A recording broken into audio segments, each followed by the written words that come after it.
Good morning, children. Welcome to economics class. See, in the previous class session, I gave you the homework of what are the properties of indifference curves, is it? You should have written the five properties of indifference curve, and each four properties are there. Each property should be supplemented with a diagram also. For property 1, okay, all the indifference curve have negative sloping. You should just draw a indifference curve which is negative sloping, that's all, which is downward sloping, where it should not touch the x-axis or y-axis. For the second one, it is convex to the origin. The same one graph will do for first and second property together. The third point, diagram 2.18. Fourth diagram will be 2.19. So definitely this answer, because it is a 3-mark question, just by writing just 4 points, you will not be getting 3 marks. I told you very clearly in the WhatsApp message also. Okay, it has to be supplemented with diagram. So minimum 3 diagrams should be there for this answer. One diagram will suffice for first and second property. Okay, for the third property, diagram 2.18. Fourth property, diagram 2.19. Okay, see, before I forget, I just wanted to tell you this before going to the next topic. Okay, now we shall so far we finished 2 chapters, children. The second chapter was about consumer analysis. Okay, under that we saw various laws, and we saw about finally we ended up with consumers equilibrium. Now this chapter is about production analysis. Okay, production analysis, a very simple lesson, and it is easy to understand also. Before going to the as a part of the lesson, we need to understand what is production.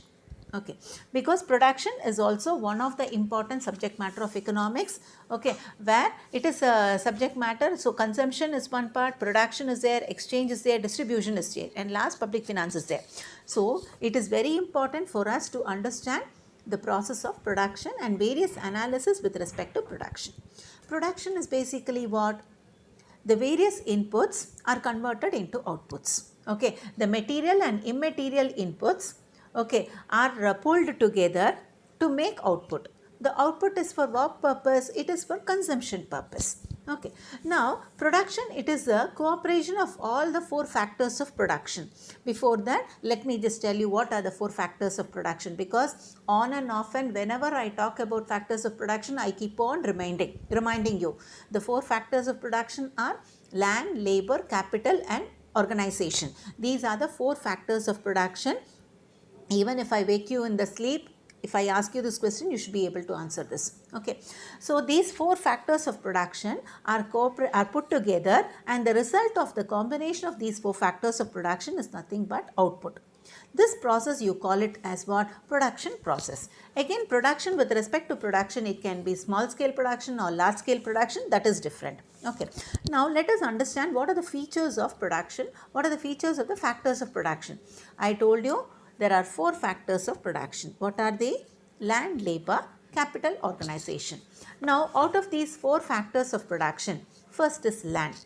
Any natural resource, it can be soil, minerals, rivers, seas, natural forest, fishery, anything it can be. Okay, anything which is a gift of the nature, it is natural resource. And labor is also he is also a human resource only. So these 2 factors of production, that is land and labor, they are called as primary factors of production. Please underline this. Okay, these 2 factors are called the first 2 factors, that is land and labor, are called the primary factors of production. Now what are the other 2 factors of production? Capital and organization. Capital is nothing but the investment that we make into the business. See, out of the natural resources and human resources being employed into that, and we produce goods and services, and many a times the goods are not consumed many a times. These non-consumed goods are taken as a part of, are converted into savings. This savings is only being reinvested as capital. Okay, so capital, it is an activity which is being done by one more person who is called as an organizer. You need a third person to convert the savings into capital. Who does that work? The organizer does that work. So the third and fourth factor of production, that is capital and organization, are called as secondary factors of production. We will be learning in depth about each factor of production now. Okay, it is just a small introduction of the four factors of production. What are the four factors of production? Land, labor, capital, organization. Out of these four, land and labor are called as primary factors of production. Capital and organization are called as secondary factors of production. Sometimes you call it as derived factors of production also. It is not given here, but just get to know, that's all. Now let us learn about each factor of production in depth. Okay, what is land? What are the characteristics of land? What is labor? What is its character? What is capital? Its character. Organization? Its character. That's all. Very, very simple topic today we are going to learn, because all these are easy to understand, children. First is land. In simple sense, in ordinary language, what will land mean according to me? Some surface of earth only I will call as land, is it? Okay, this is a piece of land. We constructed a house in this land. Okay, normally we use the word land only in these contexts. Okay, I purchased 10 acres of land. So for you, land here means a surface of earth which is a plain surface on the earth. If a house is being constructed or if a building is being constructed, you don't call it land. You call it a building, is it? Okay, or you call it as a house or you call it as a complex. So land in normal sense, it means the surface of the earth or ground. But in economics, land has got different meaning. Land, it is a gift of nature.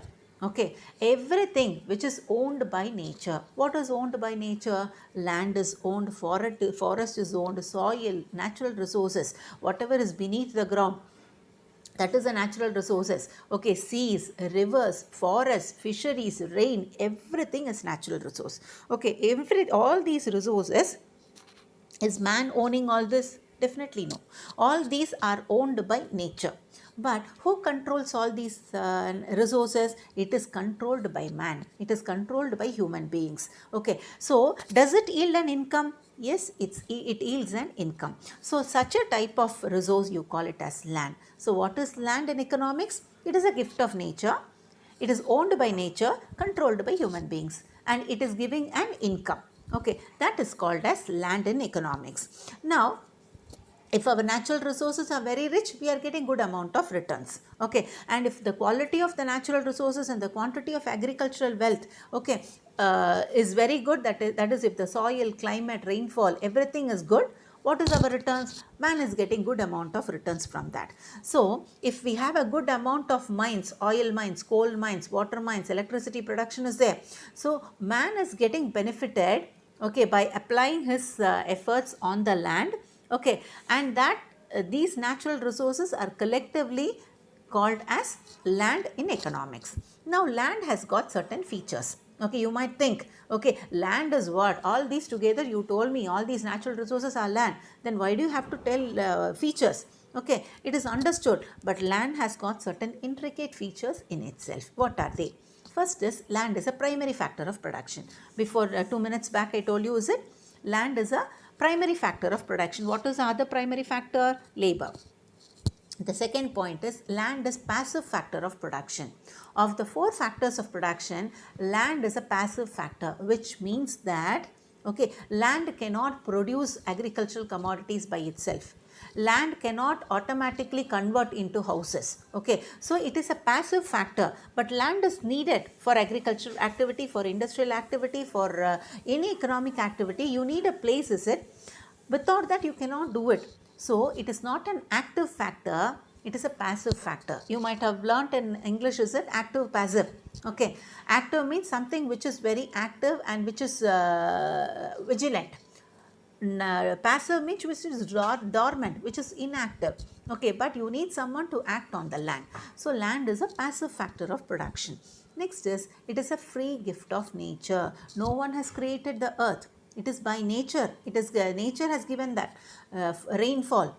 Okay, the forest. Okay, the soil, the type of soil, the type of climate. Has man created all this? No. So it is a free gift of nature. Next is, land has no cost of production. Initially, when our forerunners, I am talking about 4,000, 5,000 years before, okay, when early civilization had started, no one paid any money to occupy any area. Now only we are paying money to buy a land or to buy a house itself. But during the time when civilization started, there was no one who had paid money to occupy any particular place. Okay, we have learned that our civilization started in the river banks and all, is it? There only we started growing, and as years grew on, we started getting civilized and population grew in volumes. Okay, and we started showing improvement with technology. In all spheres we started improving. But basically, when you see, no one has paid any money as a cost of production for land. Next is, land is fixed in supply, it is inelastic in supply. You cannot expand the size of land. Definitely you cannot expand. On the other hand, you can expand the size of capital. See, now you are investing 10,000. This 10,000 rupees, if you feel that this will give you a good benefit, immediately you will arrange for more money and you will again invest another 20,000 into the business. So it is elastic in nature. Okay, but here land, it is inelastic in nature. Very simple example I shall give you. Our RS Puram area is a very prime locality, is it? What is the rent in RS Puram area? For a normal 1000 square feet area, the rent would be approximately 25,000 rupees for a house, okay, which is just 1000 square feet area.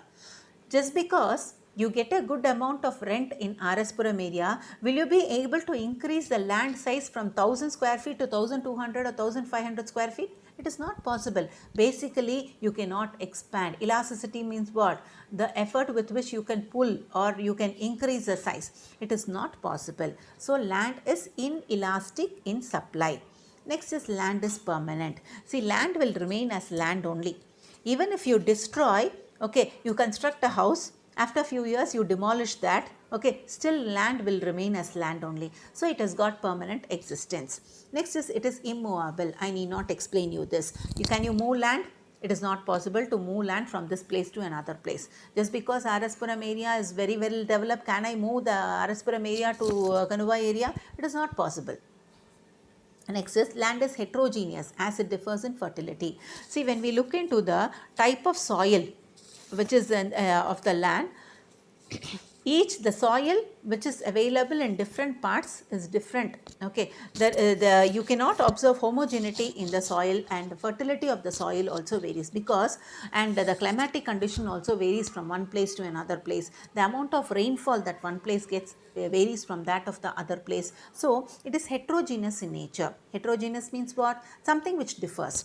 You cannot say that same climatic condition prevails throughout the world. Can we say that? It is not true also. So, land is heterogeneous in nature. Opposite for heterogeneous, homogeneous, which means same. Heterogeneous, that which is different.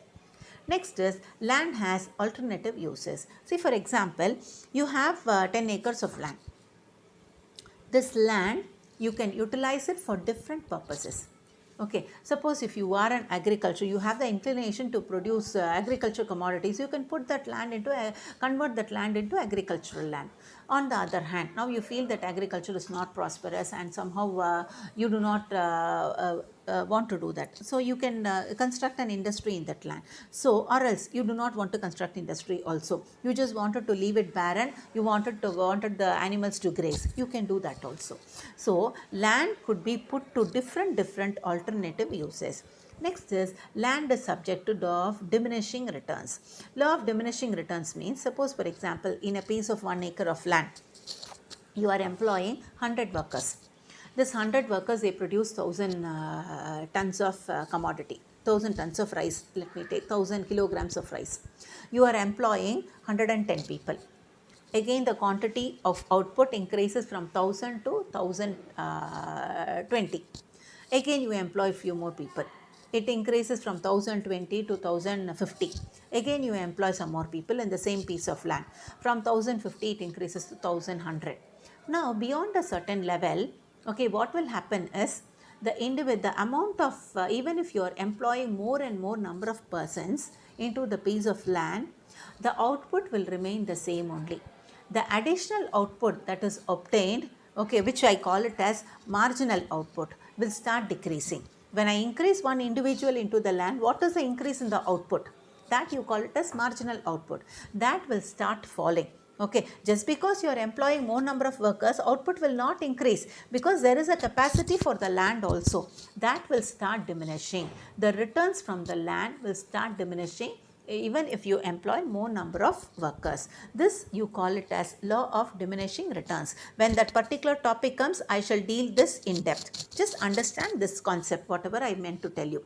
So these are the characteristics of land. Next is labor. The next topic is, next factor of production is labor. When we look into the word labor in common language, in common parlance, parlance means in a colloquial way.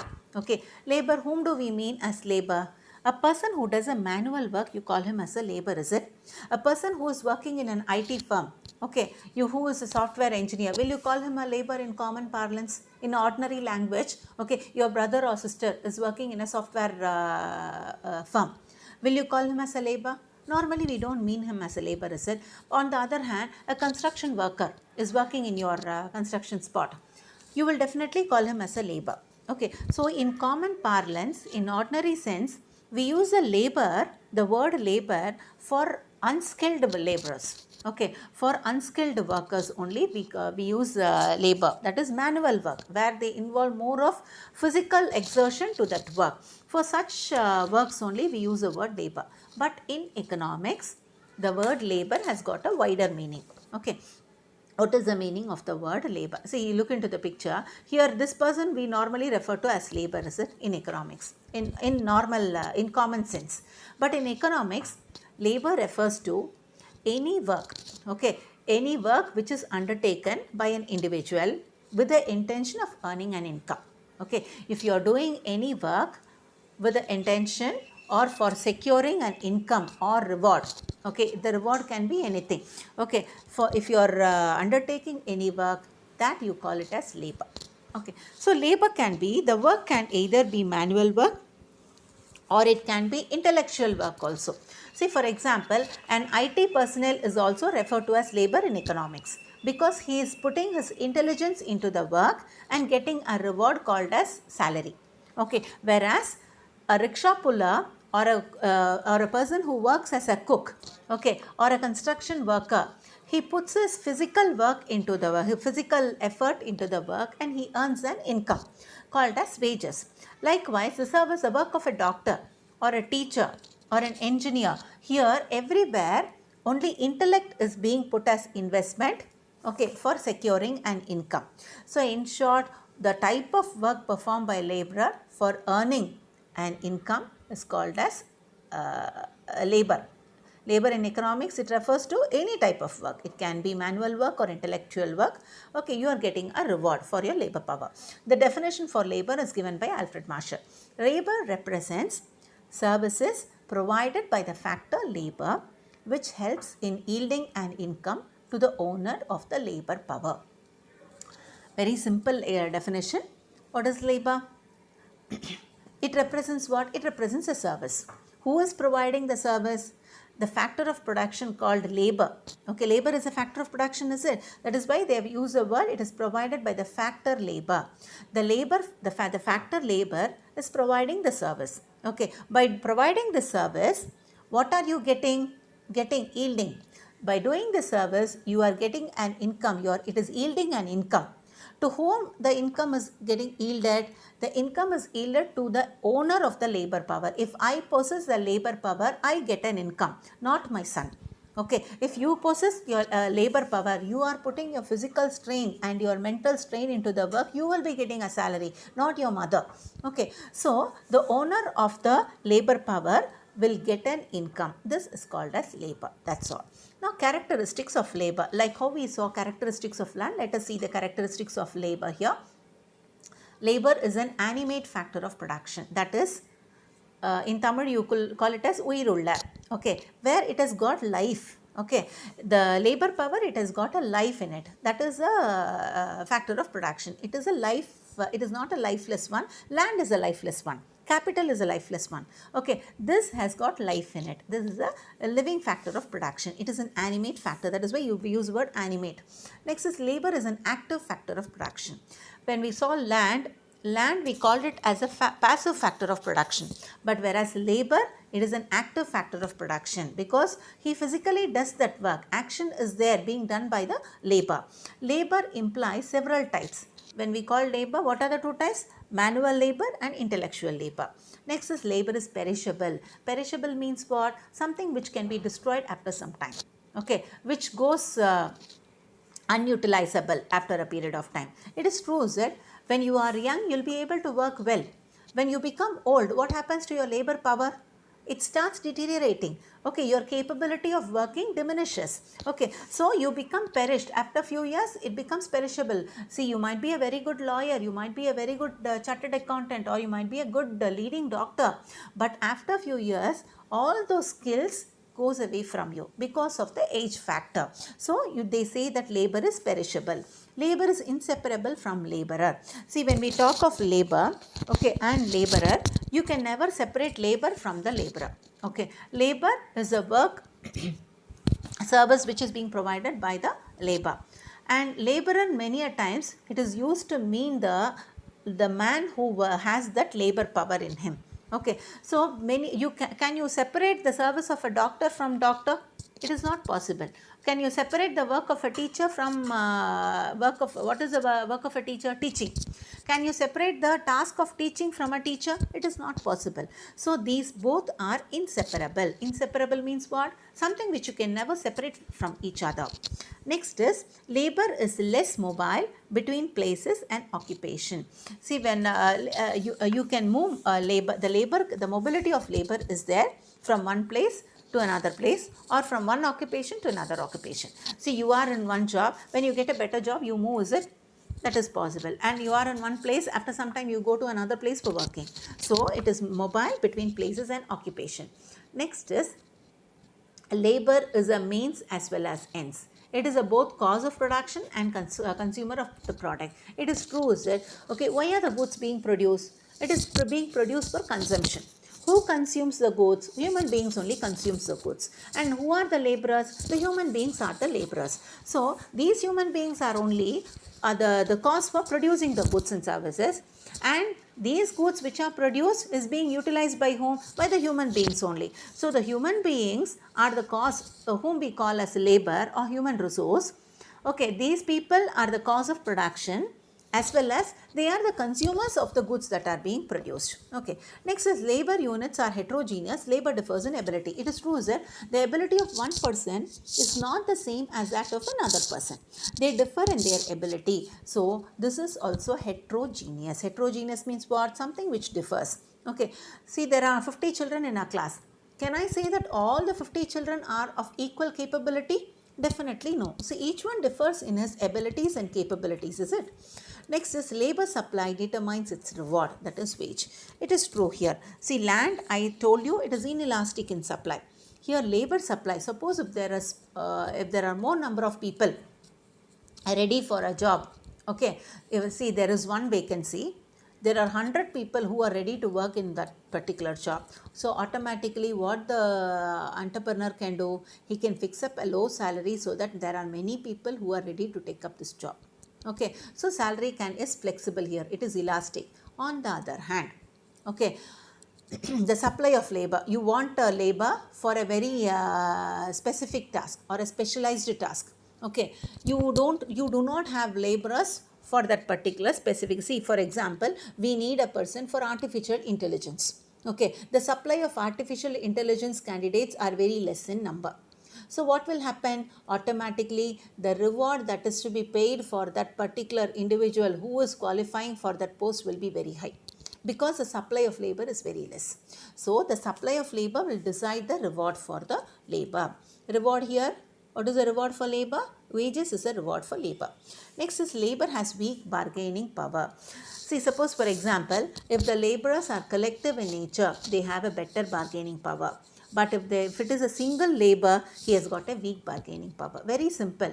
Okay, if there are 100 workers working in a industry, working in a firm, sorry, and in that firm, if one worker goes and asks for an increase in the salary, the entrepreneur will not accept it. On the other hand, if all the laborers collectively they go and ask for an increase in workers, or increase in salary, or increase in working condition, or betterment in the working condition, will the entrepreneur oblige? He will definitely oblige for it. So individually labor has weak bargaining power, but collectively they have a good bargaining power. Now with this we are finishing what is labor. Now next is capital. Capital is what? All the wealth other than the gift of nature, okay, which can yield an income is called as capital. Okay, according to Marshall, capital, it consists of what? All kinds of wealth. Whatever you name, you call as wealth. If it is going to give you an income, it should not be a natural resources. Everything is called as capital, he says. Okay, but Baum-Babak, he devised, there is another economist called as Baum-Babak, he defines that a produced means of production. Okay, labor is what? It is a produced means of production. See, as said earlier, capital, it is a secondary means of factors of production, is it? Because you want someone to work on the capital. So it refers to that it is a part of production where the savings is only used as investment. Okay, for further factors of production, whatever you are saving, you are using some quantity now. Out of that quantity, your income is, let me assume, your weekly income is 10,000 rupees. You do not spend all the 10,000 rupees in this week. You save some portion of the money for what? For future use. So the some portion of money which is being saved only serves as a capital or investment. See, here he gives a very beautiful example. See, we have a mango. Okay, we do not eat all the whole mango as such. Okay, do we eat the whole mango without throwing even a bit or piece? No, there is the nut which is being thrown away. This nut, okay, is only acting as is capable of producing more mangoes tomorrow. Okay, so this you call it as capital. This is called as capital according to whom? Baum-Babak. See, again he says capital, it is a stock concept.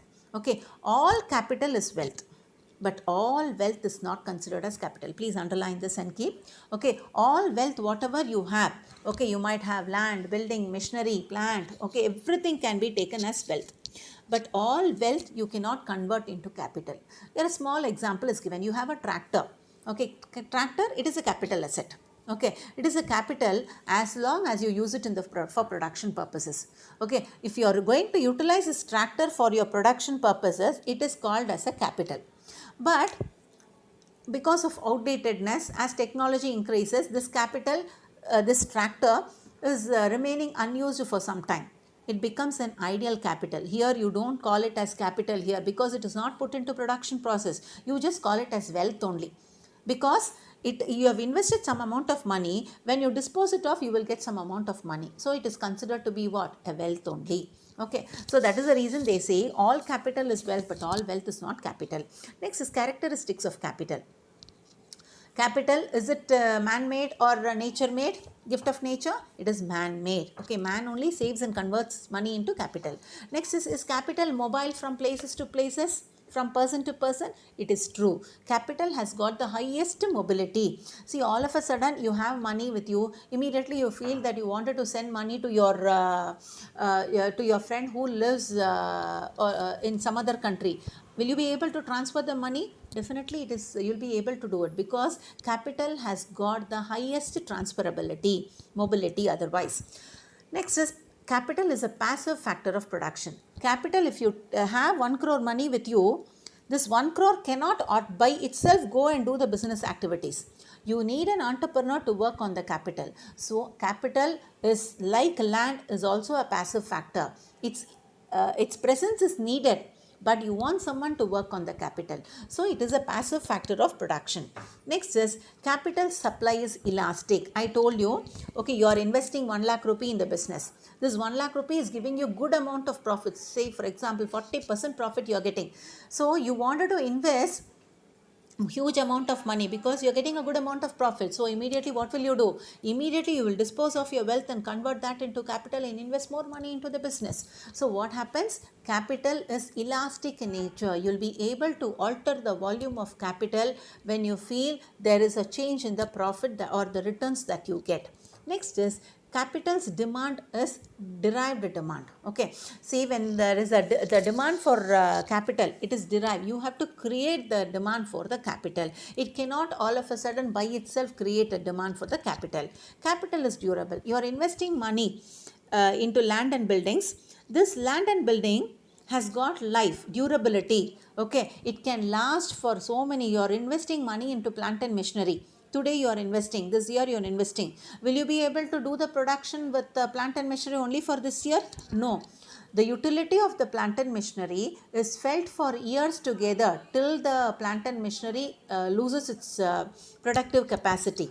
So you can say that capital is durable in nature. Next is capital, it yields an income. The same plant and machinery itself, I shall take that as an example.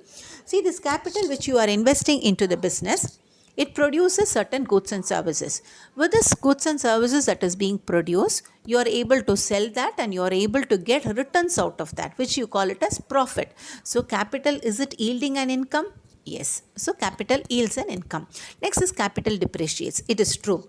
Suppose if you have 1 crore with rupees with you now, let me 1 lakh with rupee with you now, because of inflation or because of the change in the money supply, okay, the value of this 1 lakh rupee starts falling down. Okay, when prices increases, the value of money falls down. This you call it as capital depreciates. Likewise, plant and machinery. You are getting the plant and machinery for 10 lakh rupee this year. Okay, you are putting that into production. After 4 years, when you wanted to sell that plant and machinery, can you sell it for the same 10 lakh rupees? Definitely no, because it is subject to certain wear and tear, which you call it as depreciation. This topic you will be learning where? In accountancy you will be learning. Okay, the different types of valuing depreciation for the assets, plant and machinery or land and building.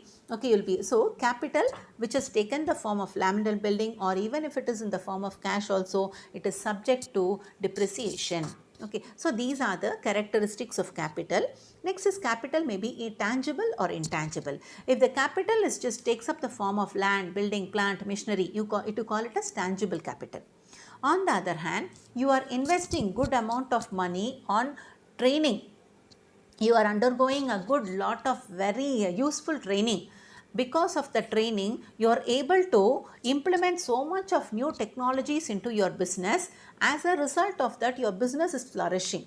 Here, the capital is intangible. You cannot see training. You could only see the outcome of the training.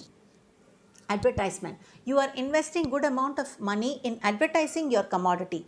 Because of this, you can see the advertisement which is being cast in the television or in the newspaper, but the effect of this advertisement has not led to any creation of physical asset, but it leads to the creation of improvement in your business activities. So you call here advertisement and the expenses on training programs, all those you call it as investment on intangible goods. Okay, so you call it as what? Intangible capital. Next is financial capital. Financial capital means the assets which are needed for the firm to produce goods and services, where you can measure in money terms. Okay, what are the assets which are required to produce goods and services? You want raw materials, you want plant and machinery, you want land and buildings, for which you need money to be invested to buy these goods and services which are needed for production of the goods and services. And which is measurable in money terms.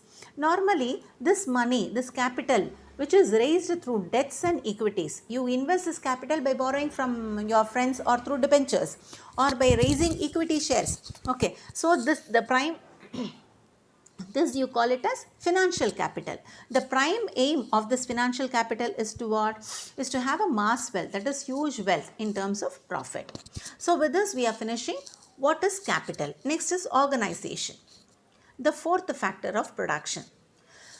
The man who is behind organizing the business. Okay, who is behind in pooling all the other three factors. Pooling means what? Bringing together everything. Okay, who coordinating everything or cooperating everything. Anything, you can go use anyone.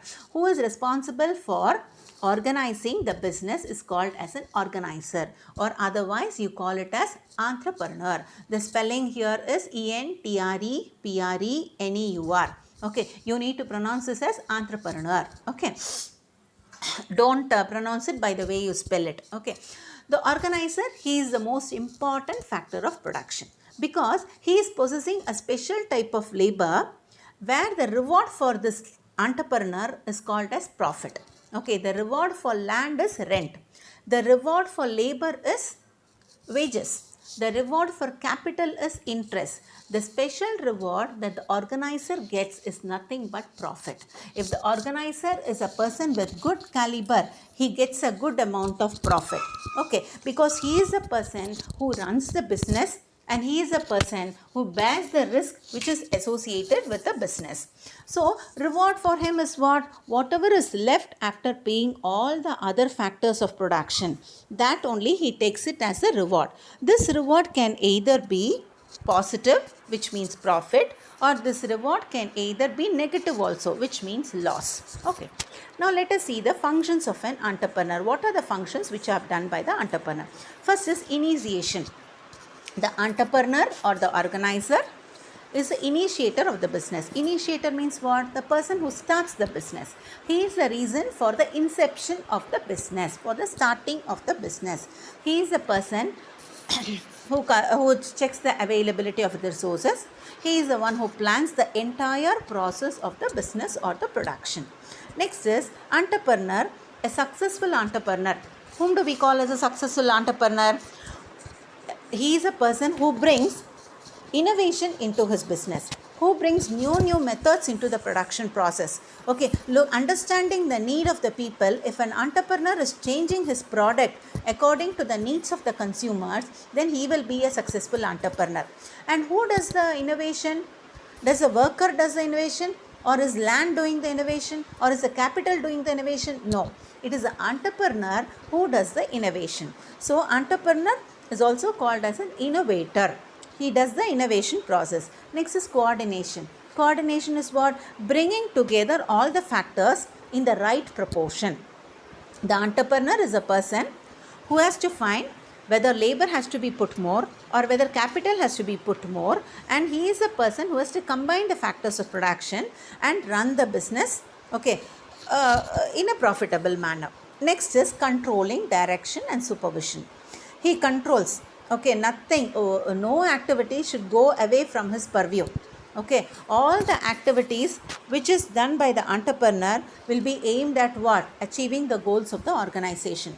He only directs all the other factors of production. He manages the business, he supervises the functions, he does the function in an effective manner and sees that the business is profitable. See, the next point is risk taking and uncertainty bearing. See, business means it is subject to risk. All the business will not be profitable. Either you can get profit or you'll not. Your profit and or your expenses and your cost and revenue might be the same, or sometimes you might incur loss also. A person who is facing the risk, okay, and overcoming all the obstacles, okay, will be a successful entrepreneur. Okay, these uncertainties means what? Something which is not sure to happen, you call it as uncertainty. Risk means what? The risk which you face, the problems that you face in the process of business. So the risk can either be insured, but uncertainty means what? Edirparadadu. Okay, you cannot insure uncertainties. A change in political conditions, can you insure that? You can insure the commodities, you can insure land, building, your stock, everything you can insure. But because of the political changes, the entrepreneur is sustaining some loss. Can you claim compensation for that? It is not possible. So, because of all these uncertainties and risk, it will reduce the profit of the entrepreneur. So, it is a function of the entrepreneur to face the risk and uncertainties also. Now, the definition for entrepreneur is given here. Who is an entrepreneur? He is a man who combines what? Land, labor and capital, where in the production process, for what reason? To earn an income. Okay, so the entrepreneur is the one who combines the various factors of production, okay, like the land, labor and capital, and he earns a profit by combining the factors of production. Now with this, I'm finishing today's class. The homework for you will be, you have to write the characteristics of land, the functions of entrepreneur. You can look into the book or the study material. I am not telling you the question number because in the previous lesson I could find the question numbers are wrong in the study material. Okay, the question numbers given in the textbook and the study materials it is differing. That is why I am telling you the question itself. Okay, I want you to write define labor. Next question, part C, what are characteristics of land, functions of entrepreneur. 3 questions I want you to write. Okay children, thank you, have a good day, bye bye.